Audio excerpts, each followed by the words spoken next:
12-hour shifts. Good. So they're working 7 to 7. And then so. my brother was supposed to fly out. And I see they're making a new ski hill.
Please stand and join in the Pledge of Allegiance.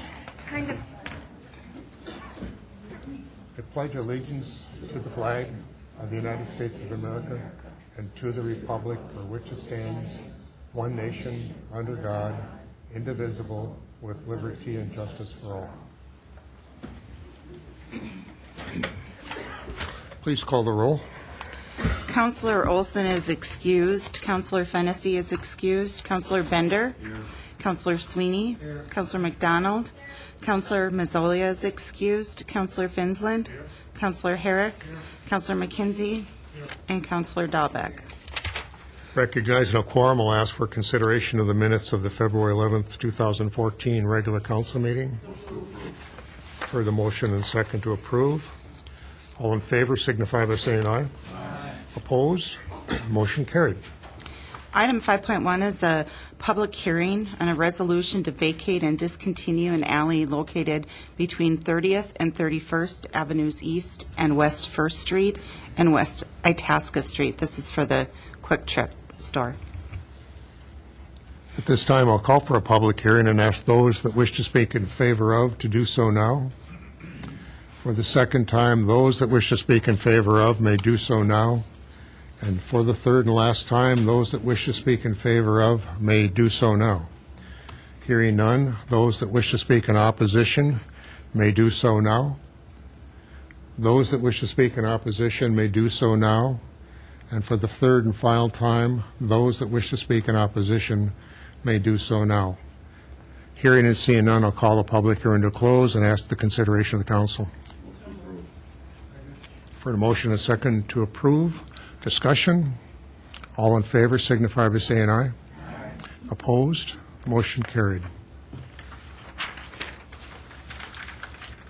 Item 6 is the consent agenda. Councilor Bender is requesting to separate item 6.11(2) for discussion. Heard a motion and a second to approve the consent agenda. All in favor signify by saying aye. Aye. Opposed? Opposed? Councilor Bender? Well, I will make a motion to approve 6.11.2 so we can discuss it. I'm sorry, I didn't hear you. I'll make a motion to approve so we can discuss Okay. 6.11. Is there a second? Yes. You heard the motion and second. Discussion? Well, yes, I have a question. I guess the question will be directed toward Cammie. Cammie, in letters B, D, E, and F, why is it expressly written that these are, in each one it says non-union?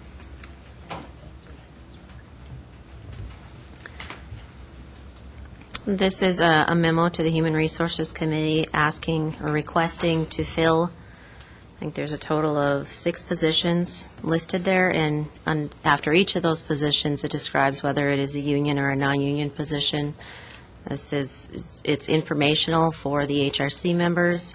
It's something they had asked, and instead of making them ask every time, I had added it to their memo. It's a same format that this memo has been in for as long as I can remember. It's, again, informational purposes for the Human Resources Committee so they know whether the position is union or non-union. Okay.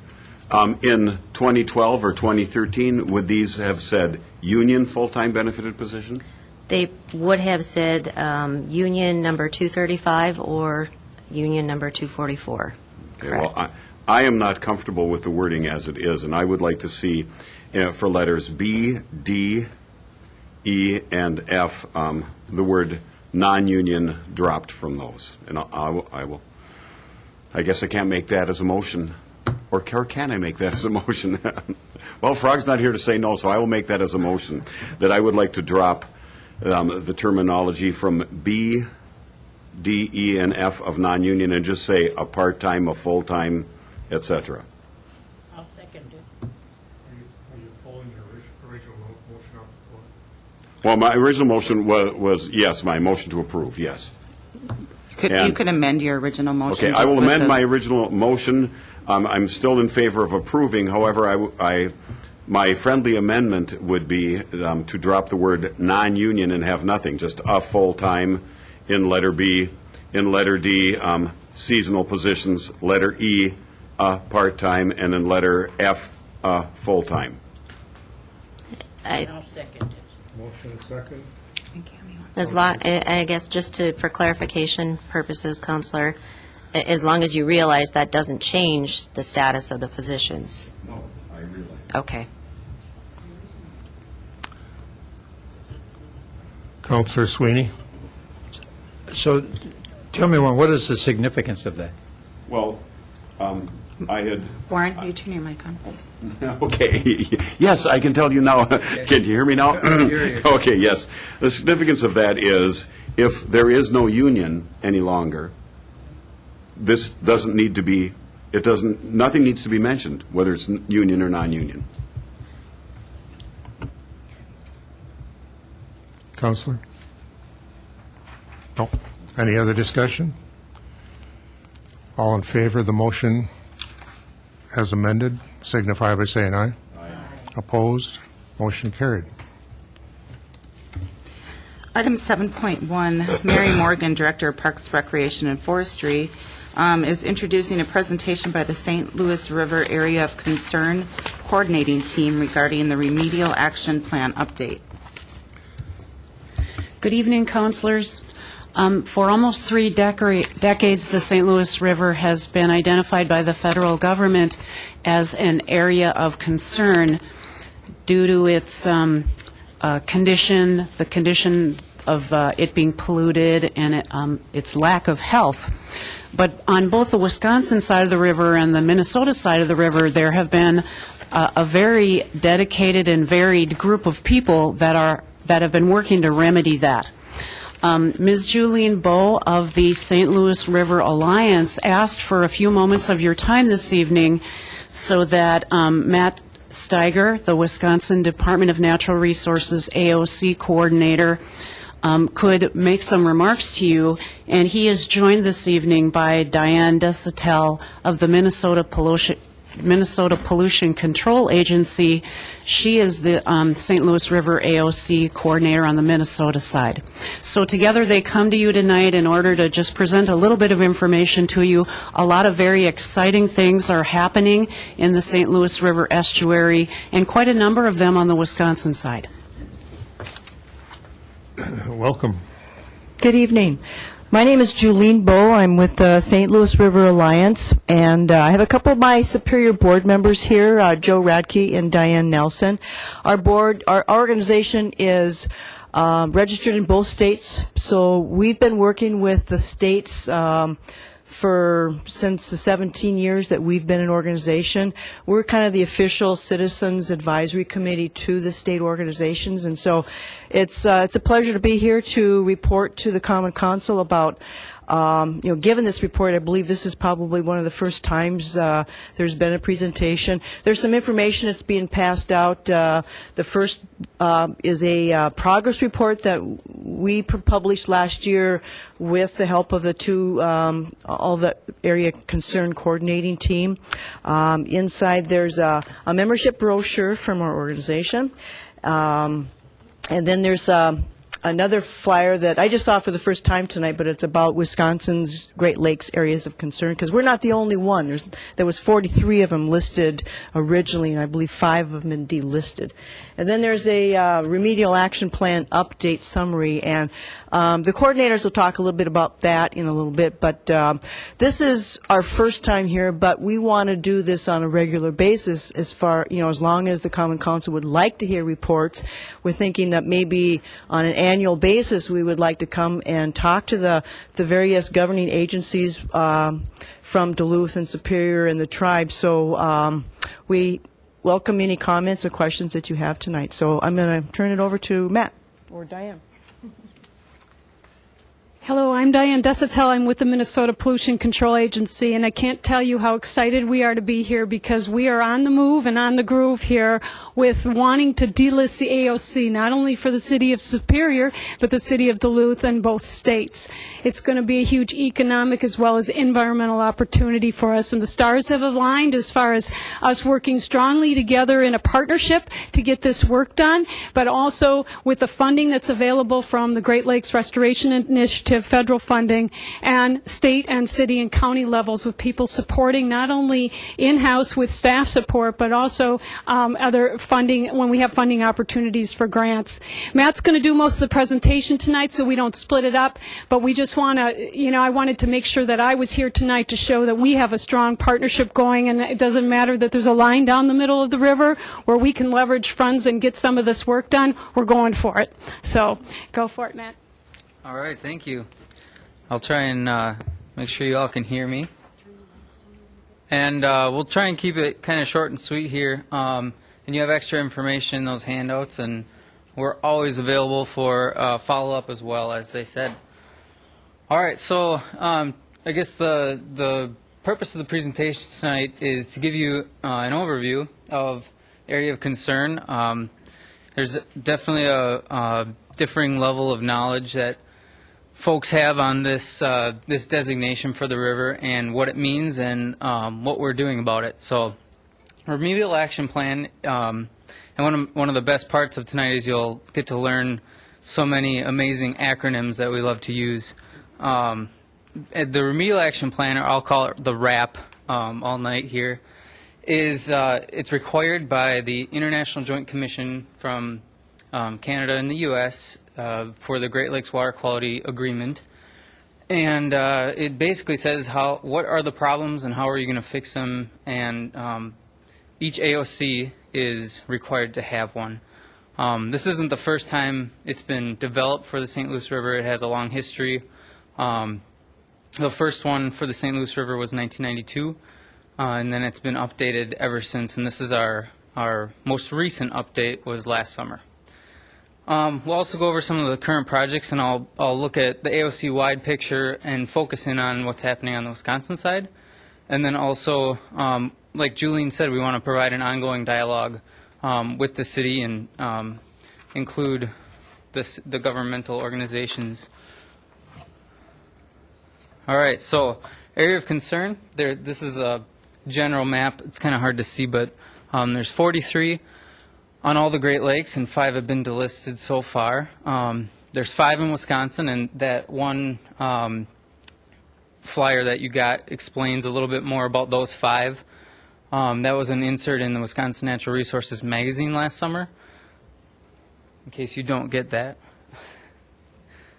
So the reason that these were listed as areas of concern was they were some of the most polluted sites in the Great Lakes. They have multiple Superfund sites, and other contaminated sites from legacy practices. And I'll use that term tonight. Legacy practices are basically just past logging, manufacturing, industrial practices that weren't really regulated all that well. And the consequences weren't really known. So that's what we're focusing in on is past problems and how we can fix those, because we know that those processes don't really go on to the extent that they had been, and there's not a large risk of those processes happening again in the future. All right, and I'll also be referencing beneficial use impairments a lot. It's kind of the connection from what was going wrong to what we're doing about it. The St. Louis River has 9 of a possible 14 that were listed for different AOCs.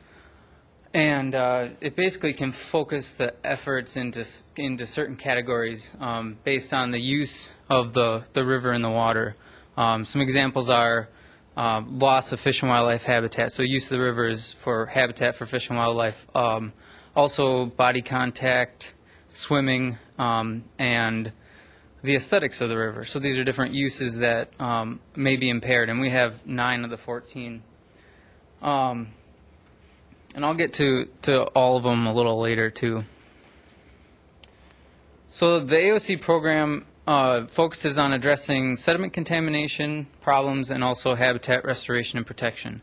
There's other pieces that go along with it, such as the body contact and public health issues associated with contaminated sediments and people swimming and recreating on the water. But the main focus is sediment contamination and habitat restoration. The program addresses those legacy impairments, and it's not really looking at like spills and contaminants that are found widely, like atmospheric mercury and phosphorus pollution, runoff, urban runoff, things like that is not really what we're looking at. We're looking at these legacy problems that we're trying to correct from the past. The agencies that are responsible are for this AOC program are the Wisconsin Department of Natural Resources and the Minnesota Pollution Control Agency for this AOC. And beyond the AOC program, and I'll talk about kind of our timeline for the next 12 years, beyond that program, there's a little more that can be, a little further that the river can go. I like to think of it as kind of a grading scale, the A through F. And the reason this is an AOC is because it was getting a failing grade, a D or an F. And the AOC program looks to get those failing areas to a passing grade. It's not taking them all the way to an A+. There's still going to be issues that are associated with multiple environmental pieces that aren't going to be addressed, but this is going to get it to a passing grade.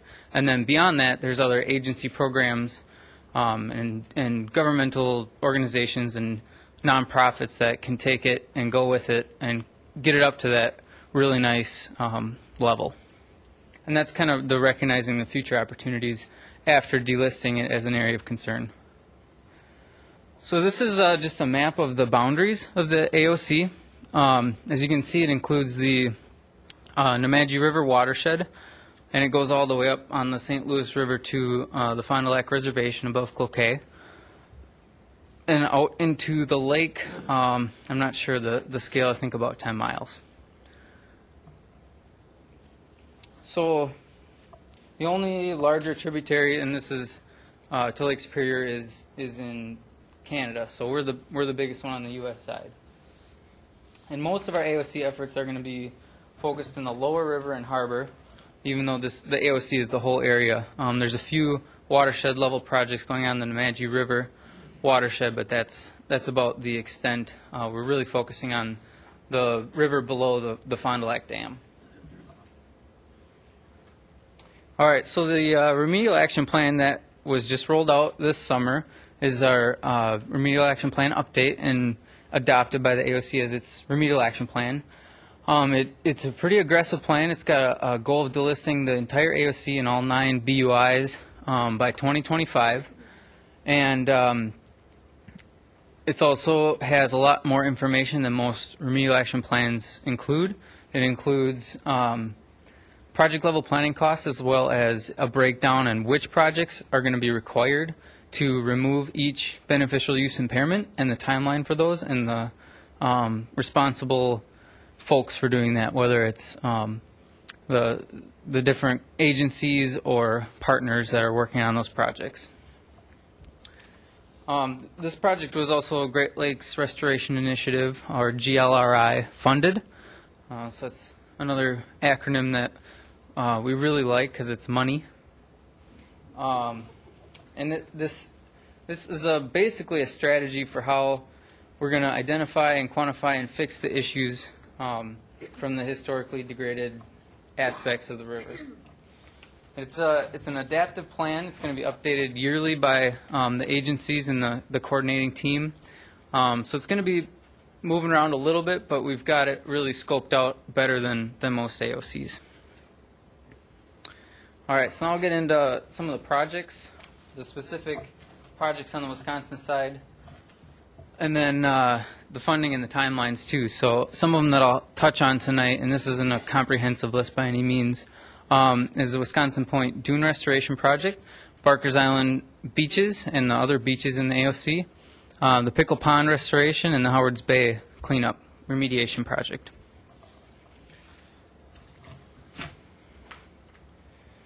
All right, so here's a map. This is also a map that's located on the inside of the remedial action plan brochure that you have, if you can't see it very well on the screen. This is a pretty busy map. It just goes to show you that there's a lot going on. There's been a lot of sites that are identified with contaminated sediments that will be remediated. These are generally the red sites. There's also some sites that have been identified that need more sampling so we can determine what level of remediation or restoration is necessary. And then there's the aquatic restoration sites that are going to help us get to the goal of 1,700 acres of restored habitat in the AOC. And the other colors don't really mean too much. It's just to distinguish them from the other sites. So as you can see, a few sites have been cleaned up already. There's the Interlake Duluth Tar site and then the Hog Island Newton Creek site, and those are two already cleaned up sites that were remediation sites. So this map is just a good general overview. All right, so here's a little zoomed in map here. It's a little hard to see the land, but these are the 4 projects that I'm going to be talking about. And when I talk about Howards Bay, it's also including Hewitt Slip and Cummings Avenue Slip in that project. So funding for these projects is a huge piece of this plan. Right now the investment to date, the guess is around $500 million has been put in to restoring this area. And that includes like wastewater treatment upgrades and different large projects like that. Some ways we go about getting funding for these projects are with the Great Lakes Restoration Initiative, that's the GLRI grants. Two of the big ones that help with habitat are the NOAA, that's National Oceanic Atmospheric Administration, I believe, and Sustain Our Great Lakes, National Fish and Wildlife Foundation grants. Those are generally larger grants. When I talk about some of these projects, we're kind of targeting those grants to get implementation dollars on the Wisconsin side. There's also the Great Lakes Legacy Act, that's generally for contaminated sediment projects and sampling. And there's also different state funding mechanisms. Minnesota is very fortunate to have the Clean Water Land and Legacy Amendment, that they are able to leverage other federal dollars with that state money. We've also used the Knowles Nelson Stewardship Fund for land acquisition and protection on the Wisconsin side. And the new and upcoming one is GLEPA, I have to read off this one, Great Lakes Ecological and Economic Protection Act. That's one that's in Congress right now, with the goal to keep the Great Lakes Restoration Initiative funding going for long term. So we're looking forward to that. And just an example of some of these GLRI funds, and this was started in 2010. These are just some of the specific projects that these GLRI funds get funneled into agencies, federal agencies, and then we're able to go for grants to fund projects. So these are just some of them here. All right, so here's a project timeline, and you can't see at all where they are at. But these are our nine BUIs. We got fish consumption advisories, fish and wildlife populations that are degraded, fish tumors and other deformities, degradation of benthos, and that's the bottom-dwelling organisms, bugs. Restrictions on dredging, so there's contaminants and you can't dredge that. Excessive loading of sediments and nutrients, beach closings and body contact restrictions, degradation of aesthetics, so that's the the public perception of the river, and then the loss of fish and wildlife habitat. And as you can see, we've got it kind of scoped out where we're going to make these projects kind of fall into place according to the funding and the timeline to remove these BUIs, and eventually 2025 remove all of them. All right, so here's a project right out of our remedial action plan. It is a City of Superior project that they've been working on for a few years, as I understand it, longer than I've been up here and around here. But the Wisconsin Point Dune Restoration Plan is a plan that would, along with improving the habitat connectivity out there on the point, it would also improve public recreation and safety. It's the plan to remove a few of those parking lots and provide better access out there. So that's a plan that Wisconsin DNR and their AOC team is really looking forward to working with the city, collaborating with the parks and all the other folks that we regularly collaborate with. And there's plenty of the master park plan and the Wisconsin Point management plan that we've been referencing and looking at going for grants for this this project to complete it. As far as the timeline on that, it's uncertain, but hopefully moving along is as good as it can be. So Barker's Island and Impaired Beaches, this is a project that's in there under the body contact restriction because it's a 303D listed impaired water, the beaches. And the Wisconsin DNR has actually put in a proposal this winter to the EPA to fund a bacterial source testing, sampling It's about $125,000 that we're going for. We haven't heard back on that one yet, but it would test 2 beaches on the Wisconsin side and 2 beaches on the Minnesota side that are all on the impaired waters list, to try and get a better handle on where the bacteria is coming from, and if it's a human source or other wildlife source, and then whether or not that is an AOC-related project. So again, improving public recreation and safety is one of the outcomes. Pickle Pond restoration is currently underway with the railroad, the Fish and Wildlife Service, Wisconsin DNR, and the city. They're working on ecological design right now. That restores fish habitat, reduces algae blooms, and basically takes into consideration the stormwater inputs in that pond and the connectivity to the harbor. So that's being funded right now through a Fish and Wildlife Service grant. I believe Great Lakes Restoration Initiative money. And then one of our more exciting projects here is the sediment contamination cleanup in Howards Bay, and that's also Cummings Avenue and Hewitt Slip.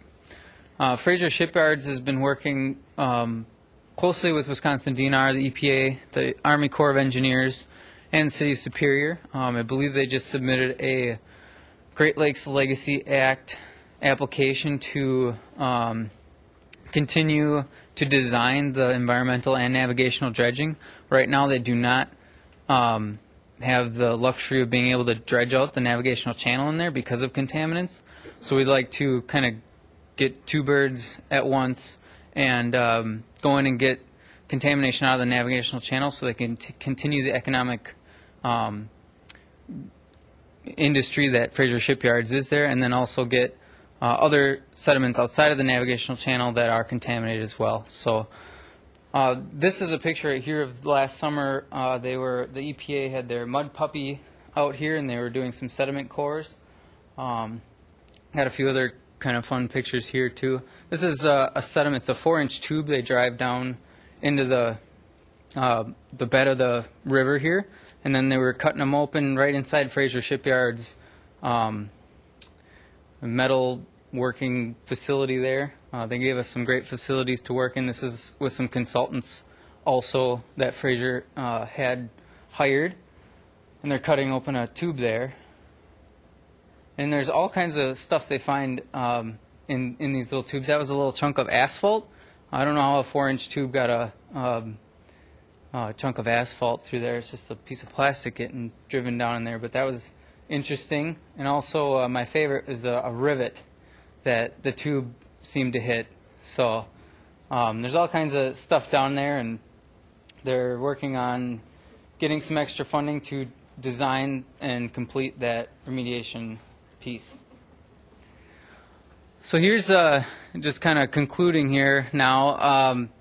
We can't speak enough about the partnerships and collaboration that have gone into this remedial action plan and all these projects.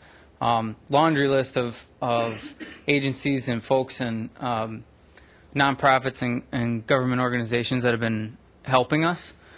And collaboration that's been going on since when the AOCs were listed in the 80s. So this isn't something new. It's just really building and gaining momentum.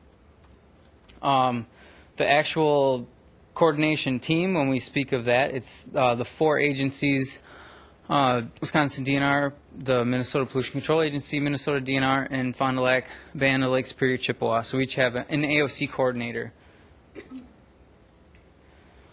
And we do rely heavily on the partnerships and collaboration. As you can see, a lot of the projects are connected to the City of Superior and working on projects with those governmental and non-governmental organizations.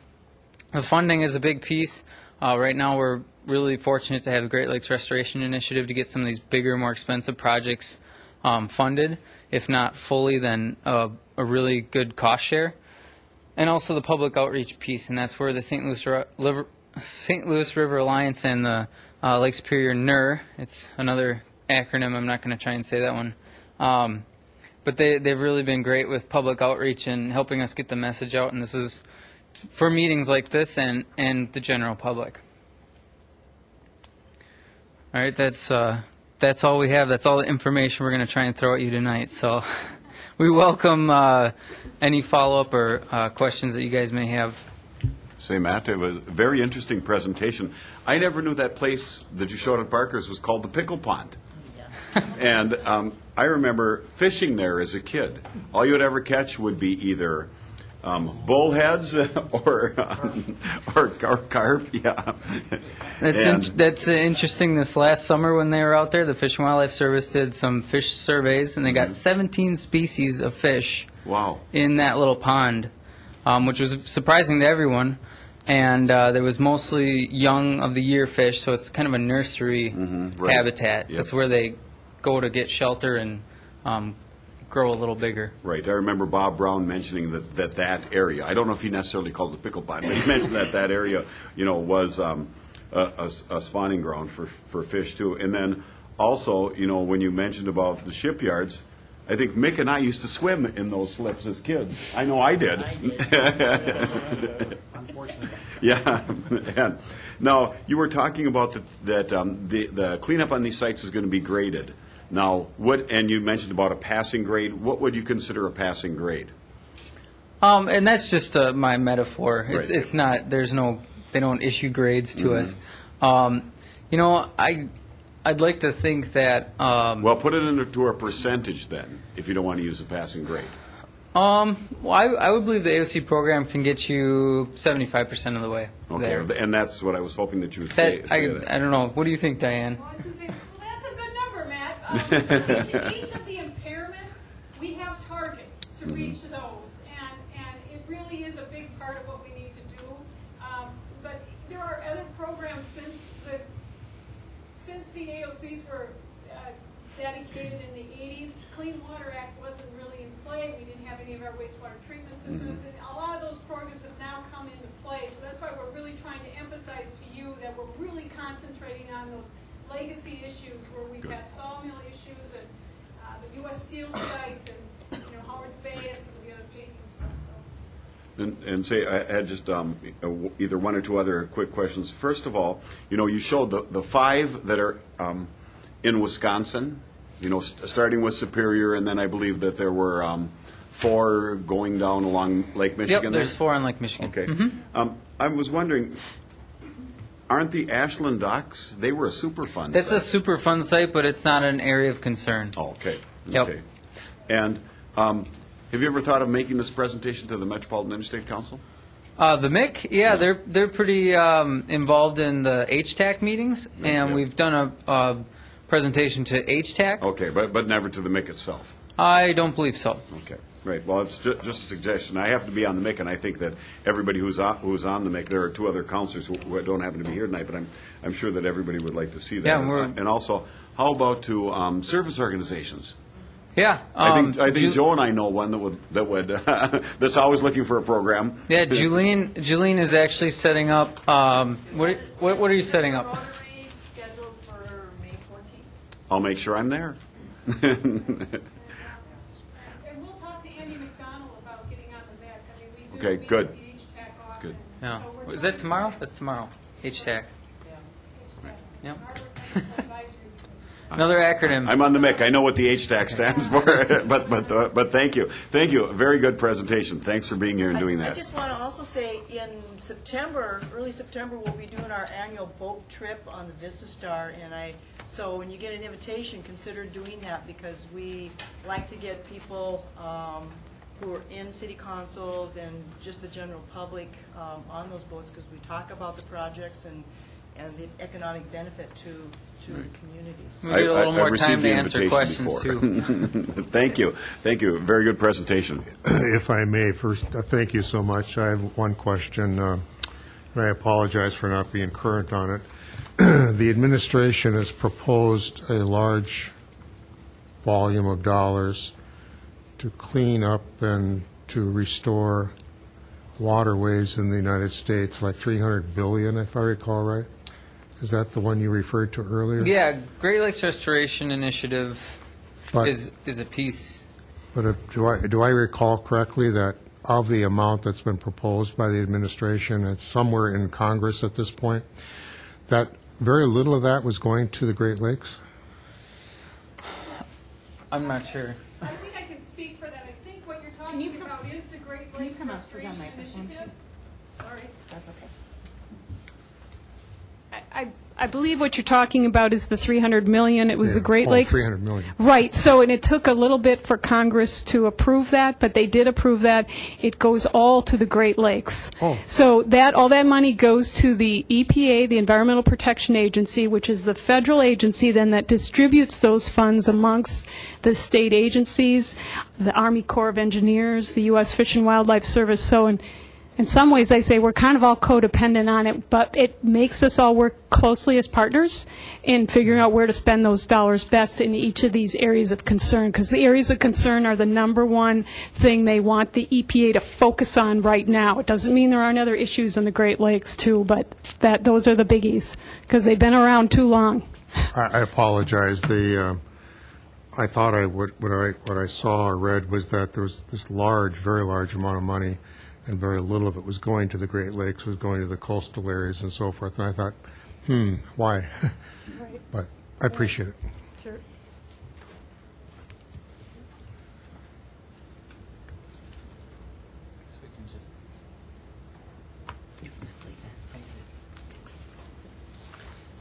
Okay. Item 7.2, Director of Parks and Recreation, Mary Morgan, is requesting approval of the Emerald Ash Borer Management Plan. For a motion and second, discussion. All in favor signify by saying aye. Aye. Opposed? Motion carried. Item 7.3, she is also recommending portable toilet contract be awarded to Brent Septic Service for a low bid of $15,100. For the motion and second, all in favor signify by saying aye. Aye. Opposed? Motion carried. Item 7.4, Public Works Director Getzman is recommending wet weather optimization improvements, screening and flow distribution improvements be awarded to RJS Construction Group for low bid of $862,000. For the motion and multiple seconds, discussion. All in favor signify by saying aye.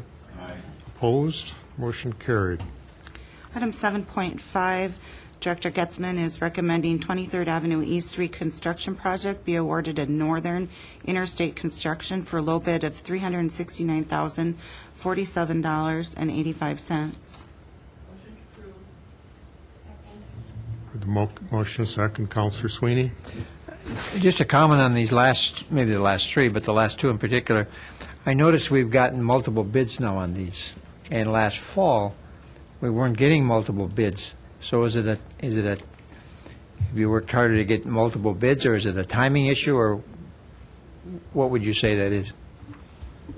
It's a combination. It's a timing issue. It's early in the year when we want to go after this stuff, and also from what I understand, I guess the rumor mill, Dan would have probably a better understanding of it than I would, but the amount of work that's out there this year is significantly less than what was out there last year. So everybody sees what's coming up, and they're trying to get their jobs. So we're the beneficiary of that.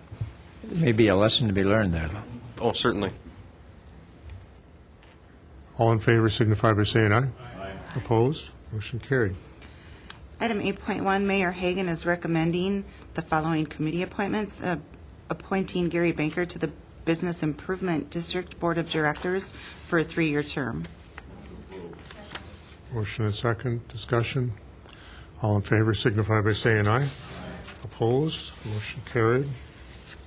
Item 10.1 is a resolution authorizing submittal of grant applications to the Wisconsin Municipal Flood Control Grant Program. For the motion and second, all in favor signify by saying aye. Aye. Opposed? Motion carried.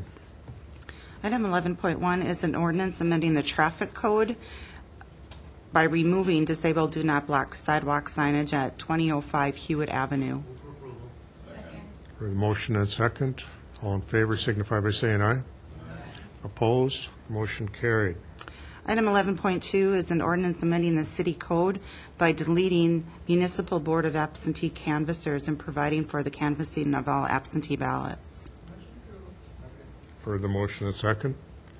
All in favor signify by saying aye. Opposed? Motion carried. Item 11.3 is an ordinance amending the archery hunting ordinance relating to restrictions imposed by Wisconsin Act 71. For the motion and second to approve. All in favor signify by saying aye. Opposed? Motion carried. Item 11.4 is an ordinance amending the traffic code, one- and two-way stops by adding the following stops at Elmira Avenue: North 15th, North 16th, North 17th, North 18th, North 19th, North 20th, North 22nd, North 23rd, and Wellington Streets. For the motion and second to approve, discussion. All in favor signify by saying aye. Aye. Opposed? Motion carried. Any further business to come before this body? If not, I'll entertain a motion to adjourn. We stand adjourned. Thank you.